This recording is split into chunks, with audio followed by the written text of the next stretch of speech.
और ये टॉपिक जो है ना आपका मेंस में कहीं ना कहीं आपका ये क्वेश्चन एक देखने को मिलेगा ही मिलेगा, इंफ्रास्ट्रक्चर से रिलेटेड। ओके, क्योंकि इंफ्रास्ट्रक्चर एक काफी ब्रॉड टर्म है। ठीक है, ब्रॉड टर्म है। तो हम डिटेल्स में डिस्कस करेंगे इस वीडियो को। जितने सारे इसके एस्पेक्ट हो सकते हैं, जितने सारे डायमेंशन हो सकते हैं, राइट, जितने सारे डायमेंशन हो सकते हैं। क्योंकि देखिए इंडियन इकोनॉमी में इंफ्रास्ट्रक्चर से क्वेश्चन नहीं बना तो आपका कहीं ना कहीं ये डायरेक्टली और इनडायरेक्टली आपका ग्रोथ एंड डेवलपमेंट से आप इसको लिंक कर सकते हो, ग्रोथ और डेवलपमेंट। ठीक है, तो ये ऐसा टॉपिक है, आप कहीं ना कहीं इसको यूज कर ही लोगे। ओके, तो बहुत ध्यान से आप समझना इस चीज को। और मैं डेम श्योर कहता हूँ कि ये टॉपिक जो है ना, जिसको हम लोग बोलते हैं कि इंटरलिंकिंग, इंटरलिंकिंग, राइट, इंटरलिंकिंग करना टॉपिक को, ठीक है, वो आपको यहाँ से समझ में आ जाएगा।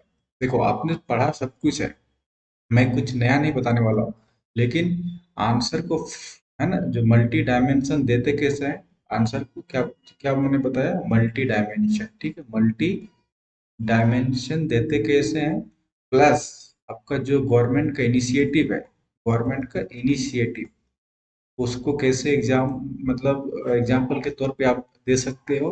प्लस जो आपको मैं हमेशा बोलता हूँ, जो आंसर का जो कीवर्ड होना चाहिए, राइट, आंसर का keyword highlight word, right, highlighting word.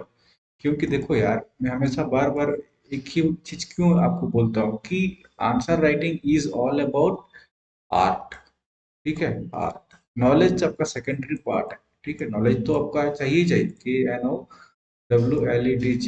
ठीक है, नॉलेज चाहिए ही चाहिए। क्यों नॉलेज चाहिए, कि जब आप पीटी जब पास करके जाओगे सीधे मेंस के लिए, राइट, तो नॉलेज तो आपके पास है ही है, लेकिन आपको प्रॉब्लम कहाँ पे फंसता है कि उसको कैसे स्ट्रक्चर कर पाएंगे, आप आंसर को कैसे स्ट्रक्चर कर पाएंगे, आंसर को कैसे स्ट्रक्चर कर पाएंगे। तो मेरा मोटिव होता है कि आपको इस स्ट्रक्चर को बनाने के लिए आंसर को वहीं पे मैं आपको हेल्प करूँ। ठीक है, हेल्प करूँ, ठीक। तो मेरा जो वीडियोस होता है ना, मैक्सिमम इसी टर्म पे फोकस होता है, मेंस ओरिएंटेड।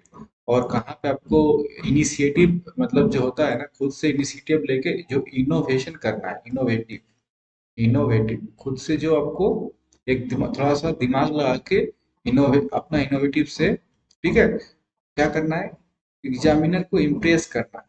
क्या करना है, एग्जामिनर को इम्प्रेस करना है। मैं हर वीडियो में आपको बताता हूँ। ठीक है, तो इस क्वेश्चन को अगर आप देख लोगे तो ऑलमोस्ट आपका सारा डाउट जो है ना, जो मेरा कहने का मतलब है, और आप कैसे इसको अप्लाई कर सकते हो, आप अपना स्किल को कैसे इनहेंस कर सकते हो, ये सारी चीजें इस वीडियो में आपको कंप्लीट हो जाए मतलब समझ में आ जाएगा। ठीक है, तो हम बात कर लेते हैं, इसका अदर टर्म हो गया है गवर्नमेंट के लिए, क्या है, ढांचा का विकास हिंदी में। ठीक है, हिंदी वालों के लिए कोई भी इशू नहीं है। तो चलिए शुरू करते हैं। देखिए इंफ्रास्ट्रक्चर बोलते किसको है, डेवलपमेंट। तो आपका एक बोला जाता है कि जो ऐसा रोल है ना, इकोनॉमिक ग्रोथ में, और लोगों का जो लिविंग स्टैंडर्ड है उसमें इम्प्रूवमेंट हो, है ना, और इकोनॉमिक ग्रोथ में उसका क्या करे, सपोर्ट करे उसको, राइट। तो हम उसको क्या बोलेंगे, इंफ्रास्ट्रक्चर डेवलपमेंट बोलेंगे। हिंदी के लिए आर्थिक विकास, जीवन स्तर में सुधार और समग्र उत्पादकता, मतलब एक ओवरऑल प्रोडक्टिविटी बोल लो आप। ठीक है, ओवरऑल प्रोडक्टिविटी। ठीक है, इसका मतलब क्या हुआ, यही हुआ। तो एक डेवलपमेंट का मतलब क्या होता है, एक होता है इंक्लूसिव डेवलपमेंट, इंक्लूसिव, ठीक है, और एक होता है आपका एक्सक्लूसिव। ठीक है, तो हम गवर्नमेंट का क्या होना चाहिए, पहला है, अगर आप पीएम गति शक्ति के बारे में जानते हो, एक स्कीम है पीएम गति शक्ति, नाम से ही क्या लग रहा है ना, प्रधानमंत्री गति। गति मतलब जो भी आपका डेवलपमेंट प्रोजेक्ट्स होगा ना, जो भी डेवलपमेंट प्रोजेक्ट्स होगा उसको आप गति प्रदान करो, है ना, हाई स्पीड, है ना, स्पीड कैसे करोगे आप, स्पीड, फॉर एग्जांपल कोई भी प्रोजेक्ट है ना, पहला आप टारगेट करो कि टाइम लाइन बेस्ड, मतलब टाइम बेस्ड, है ना, प्रोजेक्ट डिलीवर्ड। जो भी आपको प्रोजेक्ट है इंफ्रास्ट्रक्चर से रिलेटेड डेवलपमेंट हो रहा है, पहले क्या करो, टाइम वेस्ट कर दो, गति दे। मतलब पहले क्या होता था कि गवर्नमेंट का अगर प्रोजेक्ट है तो कहीं अगर मान के चलो 2 साल ले रहा है, तो आप उसको घटा के टाइम वेस्ट कर दो कि नहीं, आप अगर या तो 2 साल में करना है तो 2 साल में ही करना है, उससे एक महीना महीना भी ज्यादा नहीं लेना, राइट। तो एक time frame, time bound based project, ये पीएम गति शक्ति बेसिकली ये क्या है ना, ये कि अम्ब्रेला स्कीम है ना, अम्ब्रेला स्कीम है, इसके अंदर बहुत कुछ आ जाता है। एग्जाम्पल, जैसे बहुत सारे मिनिस्ट्रीज के अंदर अगर प्रोजेक्ट जाता है, राइट, एक तो सबसे पहले फाइनेंस मिनिस्ट्री के पास जाएगा बजट के लिए, प्रोजेक्ट के, राइट। फिर जिस डिपार्टमेंट का, जिस मिनिस्ट्री के अंदर प्रोजेक्ट आता है, for example ministry of road and transportation, तो उसके पास जाएगा।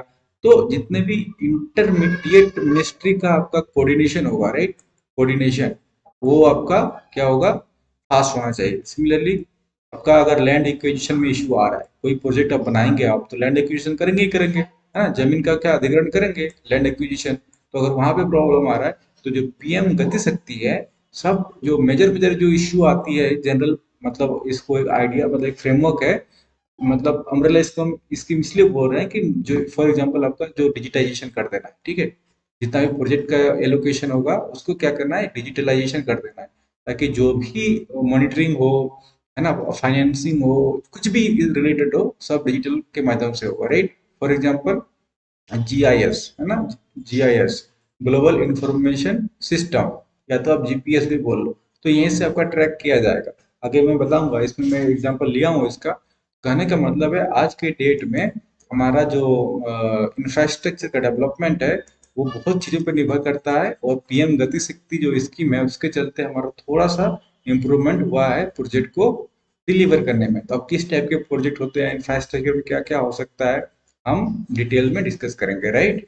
और वीडियो अगर आपको पसंद आ रही है ना, वीडियो अगर आपको पसंद आ रही है तो मुझे बोलने की जरूरत नहीं है। आपको क्या काम करना है, आपको क्या काम करना है, सबसे पहला काम आपको वीडियो को लाइक कर देना है। नहीं तो वीडियो वीडियो आप देख लेते हो एंड तक और लाइक नहीं करते हो, फिर आप भूल जाते हो, है ना, भूल जाते हो, फॉरगेट टू लाइक। तो पहला काम आपको क्या करना है, लाइक कर देना है। सेकंड काम, अगर मेरा एफर्ट, जितना मैं टाइम दे रहा हूँ आपको समझाने की कोशिश कर रहा हूँ, और जिस क्वालिटी का आपको मतलब कंटेंट दे रहा हूँ, अगर आप देख लेंगे यहाँ पे जेपीएससी का झारखंड में, अगर इस टाइप के क्वालिटी आपको फ्री में कोई मतलब यूट्यूब पे मिल रहा है, तो आप कंपेयर कर लेना, है ना। तो क्वालिटी का ये सब रिसर्च करने में टाइम लगता है, मेहनत लगता है। अगर मेरा एफर्ट को आपको मतलब एक्नॉलेज करना है, तो चैनल को सब्सक्राइब भी कर दीजिए, राइट। तो हम शुरू कर लेते हैं। देखिए, इंफ्रास्ट्रक्चर को मैं बता दिया कि आदमी के जो जीवन में है ना सुधार लाता है, स्टैंडर्ड ऑफ लिविंग में आपका। अभी धीरे धीरे जैसे बताऊंगा ना कैसे आता है, अभी थोड़ा सा 5 मिनट टाइम दीजिए मेरे को, सारा चीज एक्सप्लेन करता हूँ, ठीक है। तो खाली अभी आप इतना समझ लो कि इकोनॉमिक ग्रोथ में ये क्या करता है, सपोर्ट करता है, ठीक है। सपोर्ट करता है, कैसे करता है, क्यों करता है, मैं जस्ट नेक्स्ट स्लाइड में बताने वाला हूँ। और लोगों का जो लिविंग स्टैंडर्ड है ना, जीवन स्तर में सुधार लाता है, और एक ओवरऑल मतलब प्रोडक्टिविटी दिखाता है। तो पहला हम देख लेते हैं टाइप में, फिजिकल इंफ्रास्ट्रक्चर, मतलब भौतिक मूल ढांचा, जिसमें से आपका रेल आ जाएगा, रोड्स आ जाएगा, पोर्ट्स आ जाएगा, एयरपोर्ट आ जाएगा, हाईवेज आ जाएगा, है ना, वाटरवेज आ जाएगा। तो जैसे कि हाईवेज के लिए आपको पता है हमारा भारत माला प्रोजेक्ट चल रहा है, राइट। भारत माला प्रोजेक्ट चल रहा है। अगर गांव का रोड की बात करें तो आपका प्रधानमंत्री ग्राम सड़क योजना चल रहा है, राइट। और एयरपोर्ट के लिए अगर आप देखोगे तो ट्रांसपोर्ट के लिए उड़ान स्कीम चल रहा है, राइट, उड़ान स्कीम चल रहा है। और आपका वाटरवेज के लिए सागरमाला, यहाँ से भारतमाला चल रहा है प्रोजेक्ट, यहाँ से इस टाइप से सागरमाला प्रोजेक्ट चल रहा है, ठीक है। और आपका रेलवे के लिए आपने अभी बुलेट ट्रेन देखा ही सुना ही होगा, राइट। डेडिकेटेड कॉरिडोर बनाया जा रहा है, मैं आपको बताऊंगा डिटेल्स में। बुलेट ट्रेन, राइट, देन आपका वंदे भारत। तो ये सब चीजें आपको लिखना है डिटेल्स में, मैं भी बताऊंगा एक एक चीज। तो चलिए हम आगे डिटेल्स में जाते हैं और समझने की कोशिश करते हैं। इसी को हम क्या बोलते हैं ना, कि आपका नॉलेज सब कुछ है, लेकिन आप जब इकट्ठा करने की बात आती है, कहाँ पे क्या लिखना है, जिसको हम लोग कंसोलिडेशन बोलते हैं, तो वो चीज आपको, मेरा जो है फर्ज है कि मैं आपको वो सब चीजें पे लेके जाऊँ, राइट। तो हम चलते हैं अब नेक्स्ट स्लाइड की तरफ, और हम बात कर लेते हैं, एक सेकेंड। अब हम बात कर लेते हैं सोशल इंफ्रास्ट्रक्चर की, राइट। फिजिकल इंफ्रास्ट्रक्चर देख लिया, सोशल मतलब सामाजिक इंफ्रास्ट्रक्चर क्या हो सकता है। अच्छा, सोशल मतलब सिंपल सा बात है ना, सोशल मतलब क्या, सामाजिक, और समाज में कौन रहते हैं, लोग रहते हैं, तो पब्लिक रहते हैं। तो पब्लिक से रिलेटेड जितने भी चीजें हैं, है ना। तो उससे रिलेटेड जो डायरेक्टली डायरेक्टली इम्पैक्ट करता है, इसको हम इनडायरेक्टली नहीं बोल सकते हैं, हम क्या बोलेंगे, इसको डायरेक्टली प्रभाव करता है, डायरेक्टली इम्पैक्ट। ये सबका स्कूल हो गया, हॉस्पिटल हो गया, हाउसिंग हो गया, वाटर सप्लाई हो गया, सैनिटाइजेशन हो गया, मतलब स्कूल, हॉस्पिटल, आवास, जलापूर्ति, शौचालय की सुविधा, राइट। तो जैसे कि आप सोशल इंफ्रास्ट्रक्चर में देख लिए, अब इसमें क्या क्या आपको देखना है। तो आपको पता है कि प्रधानमंत्री ग्राम सड़क योजना में बता दिया था, राइट। अब वो आपका आ जाता है, इसमें क्या होता है, ग्रामीण का क्या होगा, सोशल इंफ्रास्ट्रक्चर में ही आ जाएगा, राइट। सिमिलरली जल जीवन मिशन, है ना, जो ये आपका ये है वाटर सप्लाई, जल जीवन मिशन मतलब हर घर जल, ये भी स्कीम है। सिमिलरली एजुकेशन से अगर आप देखोगे, स्कूल से रिलेटेड, तो आपको कहीं ना कहीं केंद्रीय विद्यालय देखने को मिलेगा, नवोदय विद्यालय देखने को मिलेगा, राइट। सिमिलरली प्रधानमंत्री आवास योजना, जो आपका हाउसिंग वाला है, प्रधानमंत्री आवास योजना। फिर आपका जो सैनिटाइजेशन मतलब है सैनिटाइजेशन, तो आपका ये तो पता ही है कि स्वच्छ भारत मिशन। तो ये सब क्या है, ये सोशल इंफ्रास्ट्रक्चर है। तो इससे आपका क्या होता है, quality of life, quality of life, या तो लिविंग बोल लो, है ना, जो लिविंग स्टैंडर्ड है, तो आपका इसमें से क्या बोलते हैं उसको, इम्प्रूव होगा या नहीं होगा। हाउसिंग मिल गया, स्कूल हो रहा है, हॉस्पिटल हो गया, राइट।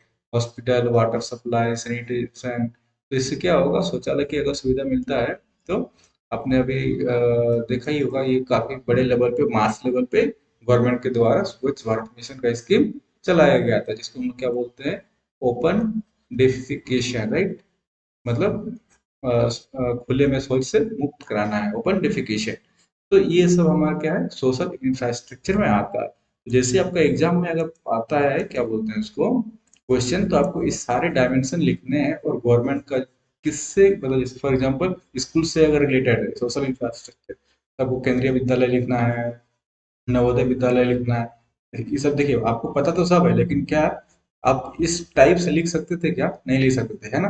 तो आपको क्या करना है, एग्जाम में सबसे पहले आपको इस टाइप से एक डायग्राम जैसे बना लेना है। जैसे कि इंफ्रास्ट्रक्चर आया, ठीक है, इंफ्रास्ट्रक्चर आया, तो मैं आगे बताने वाला था, चलो अभी फिलहाल बता देता हूँ। तो आपका पहले क्या है, फिजिकल लिख दो, है ना, फिजिकल इंफ्रास्ट्रक्चर।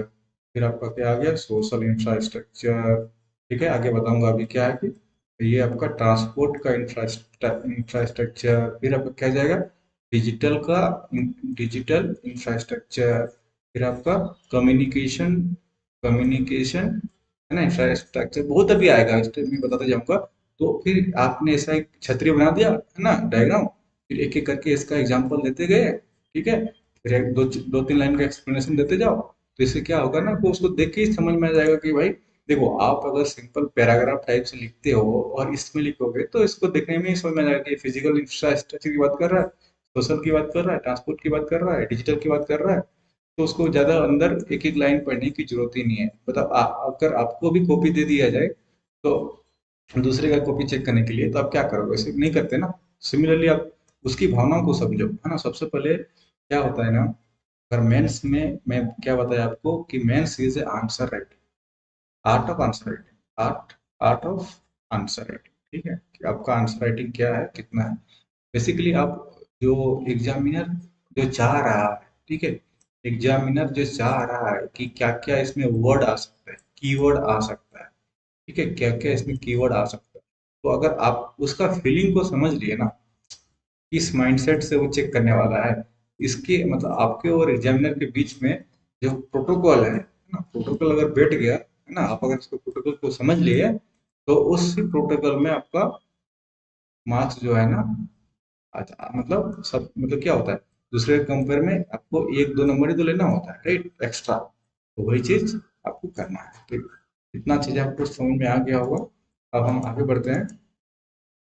तो वीडियो पसंद आ रहा होगा तो बीच बीच में लाइक करते रहिए, भूलिए नहीं। ठीक है, अब हम नेक्स्ट पॉइंट की तरफ तरफ चलते हैं। हमने सोशल इंफ्रास्ट्रक्चर को डिटेल्स में देख लिया। उसके बाद आपको क्या करना है, सोशल इंफ्रास्ट्रक्चर को देखने के बाद आज के डेट में जो कोई सबसे ज्यादा इंपॉर्टेंट है, तो this is nothing but your digital infrastructure. आज के जैसे पीएम गति शक्ति के मैं बारे में बताया, राइट, तो पीएम गति शक्ति भी इसी के अंदर आता है, मतलब इसके अंदर ही ये आता है, डिजिटल इंफ्रास्ट्रक्चर। तो डिजिटल इंफ्रास्ट्रक्चर में आप डिजिटल कनेक्टिविटी देख लो, है ना। और डिजिटल कनेक्टिविटी में अगर आपको देखना है तो क्या क्या आ सकता है ना। फॉर एग्जांपल डिजिटल इंफ्रास्ट्रक्चर में क्या क्या आ सकता है। एक डिजिटल लिटरेसी मिशन, मतलब जो साक्षरता है ना। बहुत डिजिटल से मतलब किसी को मोबाइल चलाना नहीं आता है, नेट चलाना नहीं आता है, राइट। कंप्यूटर से दूर की बात है, कंप्यूटर नहीं चलाने आता है तो आप उसको digitalize, UPI for example UPI का दौर है, राइट। तो यूपीआई चलाने नहीं आता है, भीम ऐप क्या है, भीम क्या है आपका, एक यूपीआई है। तो वो सब चलाने नहीं आता है, तो डिजिटल लिटरेसी मिशन इसके अंदर आ जाएगा क्या, डिजिटल इंफ्रास्ट्रक्चर के अंदर। एक कॉमन सर्विस सेंटर्स जो जिसको बोलते हैं सीएससी, राइट। जहाँ पे आधार कार्ड वगैरह मतलब बनता है, फिर बैंक का कुछ ट्रांजेक्शन भी होता है, राइट। सुधार भी होता है आधार कार्ड का। तो ये सब चीजें क्या है, डिजिटल इंडिया का ही एक मिशन है। डिजिटल इंडिया हो गया, देन ऑनलाइन मार्केट प्लेस हो गया। ऑनलाइन मार्केट प्लेस बोले तो जैसे कि फ्लिपकार्ट हो गया, राइट। फ्लिपकार्ट, अमेजन, जहाँ से बेसिकली आप सामान खरीदते हो ऑनलाइन, राइट। और भी बहुत सारे एग्जाम्पल तो दे दिया फ्लिपकार्ट और अमेजन का। तो क्या है, ऑनलाइन मार्केट प्लेस। अब पेमेंट आज की डेट में 90% अगर देखो लोग कैसे करते हैं, 90% तो ज्यादा बोल दिए मतलब ओवरऑल, बट हाँ मेजोरिटी लोग आजकल पेमेंट कैसे करते हैं, ये यूपीआई और भीम से करते हैं। फिर digital governance and e governance, ठीक है। गवर्नमेंट भी अब डिजिटल डिजिटल मोड पे जा रही है, राइट। आप देखोगे तो गवर्नमेंट का भी बहुत सारे काम डायरेक्टली, फॉर एग्जांपल आप देखोगे तो झार भूमि में कल बताया था कि एग्जांपल झार भूमि, ठीक है, झार सेवा, झार नेट क्या है सब। अगर स्पेसिफिक टू झारखंड की बात करें तो डिजिटल गवर्नमेंट गवर्नेंस है, ई गवर्नेंस है, स्मार्ट सिटीज मिशन है, ब्रॉडबैंड नेटवर्क है, भारत नेट प्रोजेक्ट जिसको बोलते हैं, राइट।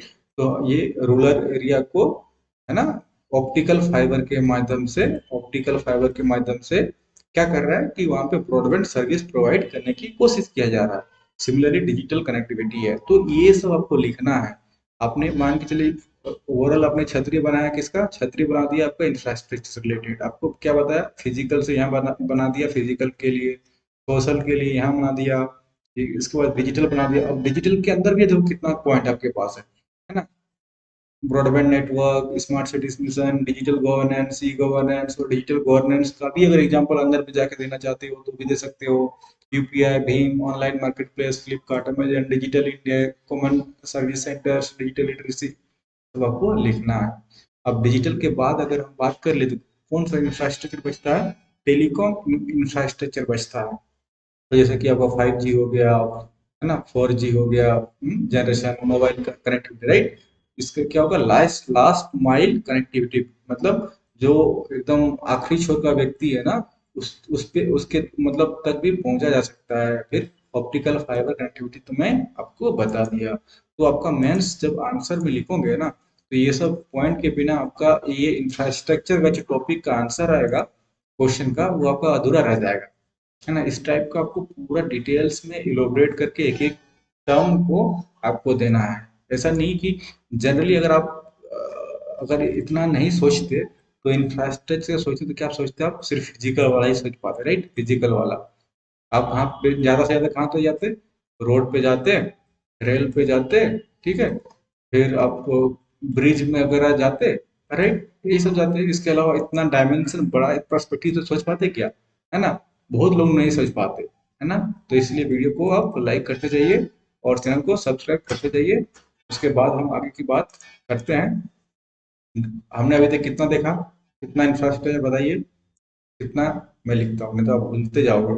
पहला मैंने आपको फिजिकल बता दिया, दूसरा क्या बता दिया, सोशल बता दिया, तीसरा डिजिटल हो गया, और ये चौथा टेलीकॉम भी बता दिया, राइट। चौथा टेलीकॉम भी बता दिया। और आगे देखेंगे, अभी हमारा ये बहुत मजेदार और इंटरेस्टिंग है, इसको भी लास्ट में बताऊंगा कहाँ कहाँ यूज और कर सकते हो इस टॉपिक का कंटेंट को, राइट। तो अब हम हो जाते हैं डिजिटल के बाद, अब हम आते हैं इंडस्ट्री सेक्टर मतलब इंफ्रास्ट्रक्चर में। यहाँ पे क्या कर सकते हैं, यहाँ पे क्या कर सकते हैं, यहाँ पे भी बहुत कुछ कर सकते हैं। क्या कर सकते हैं, अब हम गवर्नमेंट क्या कर रही है, कॉरिडोर बना रही है, राइट। कॉरिडोर बना रही है इंडस्ट्रियल ग्रोथ के लिए, किसके लिए, डेफिनेटली अगर इंडस्ट्रियल इंफ्रास्ट्रक्चर को हम बढ़ावा देंगे तो इससे क्या होगा, इंडस्ट्रियल ग्रोथ होगा। इंडस्ट्रियल क्या होगा, ग्रोथ होगा। एग्जाम्पल के लिए क्या क्या इंफ्रास्ट्रक्चर आता है, Delhi Mumbai industrial corridor, Chennai Bengaluru industrial corridor, गलियारा जिसको बोलते हैं, राइट, औद्योगिक गलियारा, राइट। तो इससे क्या होगा, औद्योगिक विकास होगा। क्या होगा, औद्योगिक विकास। तो आपको ये सब पॉइंट लिखना है मेंस में, अदरवाइज दूसरे के कंपेयर में आपको मार्क्स कैसे ज्यादा मिलेगा, है ना। आपको ये क्या एग्जाम क्या होता है, ये सब कॉम्पिटिटिव एग्जाम रिलेटिव एग्जाम होता है, ठीक है। रिलेटिव एग्जाम होता है मतलब वो भी लिखेगा आंसर, सामने वाला भी, आपको भी लिखना है। तब सामने वाला से हर क्वेश्चन में 1 नंबर, 2 नंबर, 3 नंबर कैसे ज्यादा लिख सकते हो, आपका उसका भी जो फीलिंग है ना, उसका भी व्यू पॉइंट समझना पड़ेगा कि सामने वाला क्या लिख सकता है और मैं उससे एक्स्ट्रा क्या लिख सकता हूँ या तो लिख सकती हूँ, राइट। ये आपको ध्यान में रखना है। तो सिमिलरली इंडस्ट्रियल को देख लिया तो हम वाटर का भी देख लेंगे। वाटर इंफ्रास्ट्रक्चर क्या होगा, तो हमारे जो इंडियन का जो रिवर का है वो इंटरलिंकिंग का काम चल रहा है, जैसे मैंने आपको बताया सागर माला प्रोजेक्ट और नमामि गंगे, गंगे, ठीक है। ये क्या है, ये आपका सागरमाला प्रोजेक्ट का पार्ट है। और भारत एक सागरमाला प्रोजेक्ट होता है पानी के लिए मतलब वाटर वाला के लिए, और भारतमाला प्रोजेक्ट जो है वो रोड के लिए होता है, ठीक है। कंफ्यूज मत कर जाना, कहीं उल्टा पुल्टा मत कर देना, सागरमाला को इसमें घुसा दिया, भारतमाला को दूसरे में घुसा दिया, ठीक है। तो वो भी आपको ध्यान में रखना, ठीक है। नाम से लग रहा है कि सागर, सागर किसका, वाटर का। अब एक, ठीक है, याद रखना क्या, मैं ये ट्रिक बता दिया, सागर, सागर मतलब वाटर। एनर्जी इंफ्रास्ट्रक्चर, ये आप सोच पाते क्या कि हमको एनर्जी में भी, अब इंफ्रास्ट्रक्चर में हमको क्या करना है, ध्यान देना है और उसका प्रोडक्टिविटी को बढ़ाना है। तो हम एनर्जी से बात करेंगे तो आज के डेट में हम क्या करते हैं, रिन्यूएबल एनर्जी पे जाते हैं, मतलब नवीकरणीय ऊर्जा पे जाते हैं। जैसे सोलर पार्क हमने बना दिया। ग्रीन एनर्जी बात करते हैं, ग्रीन एनर्जी मतलब जहाँ से इन्वायरमेंट जो है, इन्वायरमेंट जो है मतलब पर्यावरण को ख्याल में रखते हुए, मतलब इसको हम सस्टेनेबल डेवलपमेंट के अंदर भी हम रख सकते हैं, सस्टेनेबल डेवलपमेंट, राइट। तो ये सब, और जिसके तरफ हम गैस पाइपलाइन भी हम इसमें डाल सकते हो इंफ्रास्ट्रक्चर में। तो मैंने आपको उधर 4-5 बता दिया, है ना। फिजिकल इंफ्रास्ट्रक्चर बताया, सोशल इंफ्रास्ट्रक्चर बताया, डिजिटल इंफ्रास्ट्रक्चर बताया, टेलीकॉम इंफ्रास्ट्रक्चर बताया, यहाँ से इंडस्ट्रियल बता रहा हूँ, वाटर इंफ्रास्ट्रक्चर बताया, एनर्जी इंफ्रास्ट्रक्चर बताया। आप देखो डायमेंशन देखो सिर्फ कितना मैं आपको बता दिया। इतना इस टाइप का कंटेंट चाहिए मेंस के लिए, है ना। अदरवाइज आप थोड़ा सा फंस सकते हो। अगर आप सबसे एज लेना है तो ये सब लिखना पड़ेगा। तो वीडियो को लाइक करते जाइए, बार बार बोलने की जरूरत नहीं है ना, बहुत मेहनत लगती है। और आप चैनल को सब्सक्राइब करते जाइए। चलिए चलते नेक्स्ट में चलते हैं। अब हमारे पास नेक्स्ट में क्या है, एक सेकंड, यहाँ तक देख लिया गैस पाइपलाइन तक। अब हम ट्रांसपोर्ट पे जाते हैं, ट्रांसपोर्ट में, ठीक है। ट्रांसपोर्टेशन में क्या करते हैं, है ना। रेलवे के लिए जैसे मैंने आपको क्या बताया कि बुलेट ट्रेन की हम बात करते हैं, right. Bullet train, similarly Vande Bharat, Vande Bharat, ठीक है। तो उसके लिए डेडिकेटेड फ्रेट कॉरिडोर बनाया जाता है। फॉर एग्जांपल मुंबई, हमने एक चीज देखा था यहाँ पे रोड के लिए, मैं दिखाता हूँ, आप भूल गए हम, यहाँ पे देखो, जो Delhi Mumbai industrial corridor, Chennai Bengaluru industrial corridor, similar similar pattern पे यहाँ पे है, सिमिलर पैटर्न पे यहाँ पे है कि यहाँ पे Mumbai Ahmedabad high speed rail bullet train, right. Vande Bharat तो इसके लिए डेडिकेटेड नहीं है, लेकिन वंदे भारत भी सभी, मतलब एक तरह से आप ये बोल सकते हैं कि ट्रांसपोर्ट का इंफ्रास्ट्रक्चर जो है वो बढ़ रहा है, राइट। सिमिलरली ये आपका जो भारतमाला प्रोजेक्ट की बात कर रहा था, राइट। देखिए भारतमाला प्रोजेक्ट में क्या है ना, पहले हुआ कर रहा था, देखिए गोल्डन क्वाड्रिलेटरल था, फिर आपका एक ये था डायमंड था, सबको मर्ज करके है ना जो भारतमाला में डाल दिया गया, ठीक है। ये भी आपको ध्यान रखना है कि भारतमाला के अंदर ही ये सब अब डाल दिया गया। सिमिलरली जो है ना, जैसे कि पूर्वांचल एक्सप्रेस वे है, तो एक्सप्रेस वे से भी हमारा क्या हो रहा है, ट्रांसपोर्ट इंफ्रास्ट्रक्चर बढ़ रहा है। सिमिलरली क्या हो रहा है, मेट्रो का कनेक्टिविटी हो रहा है, राइट। मेट्रो का बहुत सारे, जैसे कि दिल्ली मेट्रो देख लो आप, राइट। दिल्ली देख लो, बेंगलुरु मेट्रो देख लो, तो इससे क्या हो रहा है, ट्रांसपोर्ट का इंफ्रास्ट्रक्चर में इंप्रूवमेंट हो रहा है। इससे क्या हो रहा है, क्वालिटी ऑफ लाइफ बढ़ रहा है, मतलब अच्छा हो रहा है। क्यों, क्योंकि अगर मेट्रो में अगर ट्रेवल करते हो जहाँ पे आपका 3 घंटा लगना चाहिए तो 2 घंटा लगना चाहिए, मेट्रो में कितना लगेगा, 30 to 40 मिनट्स लगेगा, राइट। मतलब ऑब्वियसली इससे रोड के कंपेयर में कम लगता है। तो अगर कम टाइम लगता है तो आप टाइम का अच्छा से यूटिलाइज कर पाओगे। तो इसमें क्या होता है, क्वालिटी ऑफ लाइफ आपका बढ़ रहा है कि नहीं बढ़ रहा है। सिमिलरली अगर हवाई अड्डा का बात करें तो आप अभी उड़ान स्कीम चल रहा है हमारे देश में, राइट। उड़ान का मतलब क्या होता है, उड़े देश का आम नागरिक, है ना। आपको उड़ान का अगर पता नहीं है नाम, तो देखो उड़े देश का आम नागरिक, यहाँ से यू लिया, डी लिया, ए लिया, एन लिया, ठीक है। उड़ान, उड़े देश का आम नागरिक, पूरे देश का आम नागरिक। तो उड़ान स्कीम के तहत आप छोटे छोटे मतलब शहरों में भी, है ना, अब एयरपोर्ट का निर्माण किया जा रहा है। उससे होगा क्या, है ना, कनेक्टिविटी जो है, एयर कनेक्टिविटी और एयर ट्रांसपोर्ट वो बढ़ेगा, राइट। और जो आपका भारतमाला प्रोजेक्ट है, देखिए दिल्ली कोलकाता ये सब जो है आपका बनाया जा रहा है। तो वीडियो अगर पसंद आ रहा है तो लाइक करते जाइए। हमको उम्मीद है कि वीडियो पसंद आ रहा होगा, और इससे काफ़ी चीज़ें मतलब चीज़ों को इंटरलिंक कैसे करते हैं ना, है ना, कहाँ पे कौन सा पॉइंट डालना होता है, वो आपको समझ में आ रहा होगा। इस टाइप से आपको इनोवेटिव मतलब लेना है। और मैं अभी जैसे ही मेंस का एग्जाम आता मतलब रिजल्ट आता है, राइट, सॉरी पीटी का मतलब रिजल्ट आएगा, तो मेंस के लिए मैं एक बैच लॉन्च करने वाला हूँ, हिंदी इंग्लिश मीडियम दोनों के लिए। और सिर्फ इस टाइप का कीवर्ड स्पेसिफिक बैच लाऊंगा। वो आपका मतलब बेसिक वाला नहीं है ना, बेसिक पढ़ाऊंगा तो फिर 10 to 12 मंथ्स आपका लग जाएगा। हार्डली आपको कितना मंथ्स मिलेगा, 3 मंथ्स के आसपास, या तो 2.2 मतलब मान के चलो 2 से 3 मंथ के बीच में ही आपको मेंस ले लिया जाएगा पीटी का रिजल्ट आने के बाद। तो हमको बेसिक वाला कॉन्सेप्ट पे नहीं जाना है, हमको क्या करना है, स्मार्ट स्टडी करना है। जैसे मैं मेरा वीडियो में आप देखते हो मेरा कंटेंट कैसा रहता है, स्मार्ट प्लस फोकस स्टडी। और इस टाइप का जो चीजें हैं मैं बताने वाला हूँ कि कहाँ पे क्या लिख सकते हैं। एक तरह से आपको बोल सकते हो कि आंसर राइटिंग इम्प्रूवमेंट टाइप का कोर्स होगा, है ना। ये आपका बेसिक वाला कोर्स नहीं होगा कि जीडीपी होता क्या है ना, या तो आपका इंटीरियर ऑफ अर्थ होता क्या है, कैसे हम उसको स्टडी करते हैं, है ना। फॉर एग्जांपल आपका P wave, S wave, seismic wave, वो सब नहीं उतना बेसिक में हम नहीं जाएंगे, राइट। हमको क्या करना है, हमको आंसर मतलब क्या एडिशनल डाल सकते हैं उस पर हमको फोकस करना है ना। बेसिक तो आपको पता ही है, अदरवाइज तो प्रीलिम्स क्वालिफाई नहीं कर पाते, राइट। तो हमको सिर्फ इसमें एड ऑन करना है, वैल्यू एडिशन।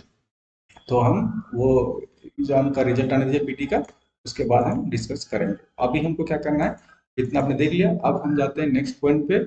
अब हम बात कर लेते हैं कि कुछ इशू के बारे में देख लेते हैं। इतना सारा देख लिया, मेजरली हमने सारा कवर कर ही लिया, राइट। अगर एक बार रिकॉल करें तो हमने एक बार रिकॉल कर लेते हैं, उसके बाद हम इशू पे जाते हैं, ठीक है। एक बार रिकॉल करते हैं क्या क्या हमने पढ़ा, उसके बाद हम आपको, ओके। हमने शुरू किया फिजिकल इंफ्रास्ट्रक्चर से, सोशल इंफ्रास्ट्रक्चर से, उसके बाद सारे एग्जाम्पल देखा, डिजिटल इंफ्रास्ट्रक्चर को डिटेल्स में देखा, टेलीकॉम को देखा, इंडस्ट्रियल को देखा, वाटर को देखा, एनर्जी को देखा, ट्रांसपोर्ट को देखा, राइट। अब हम जाते हैं इसका कुछ, है ना, प्रॉस एंड कॉन्स में, राइट, मतलब क्या क्या इशू चल रहे हैं, है ना, प्रॉब्लम क्या क्या आ रहा है, ठीक है। हमको गवर्नमेंट का जो सबसे इशू है ना, वो अभी हमको देखने को मिल रहा है कि फाइनेंस का रिलेटेड, राइट। जो हमको फाइनेंस कौन करेगा, तो फाइनेंस तो एक एक हमारा पास ये बचता है कि फॉरेन डायरेक्ट इन्वेस्टमेंट आए, राइट, एफडीआई आए, या तो पीपीपी मोड पे जाओ। पीपीपी मोड पे आपको बता ही दिया था पिछला वीडियो में, या तो उससे एक और वीडियो में, पब्लिक प्राइवेट पार्टनरशिप, राइट। इस पे जाओगे तो क्या करता है, ये बोट मॉडल पे काम करता है। आपको बोट मॉडल भी समझा दिया था, नहीं समझे तो फिर वो एक बार क्विकली बता देता हूँ। बोट मतलब बिल्ड, ऑपरेट एंड ट्रांसफर, ठीक है। बिल्ड, ऑपरेट एंड ट्रांसफर मतलब, बिल्ड मतलब क्या होता है, बनाना। और जो कोई भी जो प्रोजेक्ट है इस टाइप का इंफ्रास्ट्रक्चर का, वो प्रोजेक्ट को बना दो, ठीक है, बनाना, उसको ऑपरेट करो, है ना, उसको ऑपरेट करो, फिर लास्ट में ट्रांसफर कर दो किसको, गवर्नमेंट को, ठीक है। अब ये डिपेंड करता है कि बोट मॉडल में क्या होता है ना, कुछ परसेंटेज बेसिस पे गवर्नमेंट का मतलब पब्लिक जो होता है, गवर्नमेंट प्लस प्राइवेट जो ऑर्गेनाइजेशन है, पीपीपी मोड पे ज्यादा क्या होता है, पब्लिक प्राइवेट होता है। गवर्नमेंट और प्राइवेट के बीच में कुछ शेयर का परसेंटेज बेसिस पे, मान के चलिए गवर्नमेंट का 40% या 30%, ये डिपेंड करता है किस टाइप का मतलब क्या बोलते हैं उसको, एग्रीमेंट हुआ।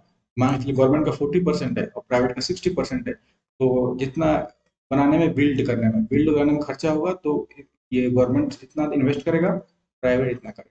फिर ऑपरेशन जो होगा, ऑपरेट करेगा, तो ऑपरेटिंग में भी जो कॉस्ट आएगा, है ना, तो डिपेंड करता है कि किस हिसाब से। तो बहुत प्रोजेक्ट में ऐसा देखा जाता है कि प्रोजेक्ट कंप्लीट होने के बाद स्टार्टिंग का 10 10 साल, 15 साल का जो रेवेन्यू आएगा वो प्राइवेट के पास जाएगा। फिर जैसे प्राइवेट का जितना इन्वेस्ट किया है और उसका प्रॉफिट जितना लेना था, तो इस प्रोजेक्ट से आने के बाद फिर ट्रांसफर कर देता है किसको, गवर्नमेंट के पास, समझ गए। फॉर एग्जाम्पल बताता हूँ, मान के चलिए कोई एक फ्लाईओवर बनाना है, ठीक है, फ्लाईओवर बनाना है, फॉर एग्जाम्पल कोई फ्लाईओवर बनाना है, इसका कॉस्ट लगा, फॉर एग्जाम्पल होते हैं 1 CR, ठीक है। मान लीजिए गवर्नमेंट ने इसमें क्या दिया, 40 लाख इन्वेस्ट किया, ठीक, और प्राइवेट जो प्लेयर है उसने 60 लाख इन्वेस्ट किया, ठीक है। तो अब ये 60 lakhs जो इन्वेस्ट किया है, मान के चलो फ्लाईओवर का यहाँ पे एक टोल टैक्स, मान के चलो टोल टैक्स लगा दिया फ्लाईओवर में, ठीक है, टोल टैक्स यहाँ से टैक्स लिया जाएगा जो भी व्हीकल जाएगा, राइट राइट। तो जब तक ये 60 lakhs इस प्राइवेट प्लेयर का अपना खुद का इन्वेस्टमेंट प्लस जो प्रॉफिट जितना भी उस कमाना चाहता है इस प्रोजेक्ट से, जब तक इस टोल टैक्स के माध्यम से नहीं आएगा तब तक प्रोजेक्ट अपने पास रखेगा, है ना, प्राइवेट अपने पास रखेगा। जैसे उसका प्रॉफिट आ जाएगा 60 lakhs प्लस उसका जो भी मार्जिन जितना परसेंटेज पे गवर्नमेंट के साथ एग्रीमेंट हुआ है, फिर उस हो जाने के बाद ये होगा ट्रांसफर जो है ना, गवर्नमेंट को ट्रांसफर कर देगा, जिसको क्या बोलते हैं, बोट मॉडल बोलते हैं, राइट। तो आपको समझ में आ गया इशूज। आप कोई भी जो प्रोजेक्ट हम बना रहे हैं ना, तो आज के डेट में सबसे जो बड़ा चैलेंज है वो है लैंड एक्विजिशन का, तो भूमि अधिग्रहण का मामला जो है बहुत प्रॉब्लम करता है ना। झारखंड में तो खासकर CNT एक्ट का जो ये सब है, CNT एक्ट, STT एक्ट, तो और भी इश्यूज है, आपको पता है। इन्वायरमेंट क्लियरेंस इशू, जो भी पर्यावरण से रिलेटेड करोगे ना, पेड़ काटना, ये लाइसेंस लो, वो लाइसेंस लो, वो भी इशू रहता है। फंडिंग का तो हम बता दिया कि बहुत मेजर इशू है, तो आप यहाँ पे FDI से या तो PPP मोड पे जाके आप प्रोजेक्ट को कंप्लीट कर सकते हो। उसके साथ साथ इशू क्या है कि एक आपका हाई क्वालिटी का जो है ना वो मेंटेन करना प्रॉब्लम हो जाता है लॉन्ग टाइम के लिए, ताकि आपका लॉन्ग लास्टिंग हो, राइट। प्रोजेक्ट में इतने सारे इन्वेस्टमेंट कर दिए, इतनी लैंड एक्विजिशन को इतने सारे आप क्रॉस, आपने देखा होगा कि बिहार में है ना प्रोजेक्ट सब पुल वगैरह सब उद्घाटन से पहले ही ध्वस्त हो जाते हैं, राइट। तो ऐसे नहीं करना है, आपको हाई क्वालिटी मेंटेन करके रखना है। तो PM गति शक्ति में बता दिया कि ये एक होलिस्टिक प्रोजेक्ट प्लानिंग है, एक अम्ब्रेला स्किल, मतलब ये है का स्कीम है, umbrella scheme, timely project implementation, GIS based planning, digital platform, ये सब को मैं बता दिया। तो आपको देख रहे हो कि डायमेंशन किस टाइप से आपको आंसर में देना होता है, राइट। तो होप आपको वीडियो काफी पसंद आया होगा, है ना। वीडियो को लाइक और चैनल को सब्सक्राइब कर दीजिए, और क्या बोल सकते हैं ना, थैंक यू सो मच यहाँ तक आपको वीडियो देखने के लिए, राइट। तो मिलते हैं किसी और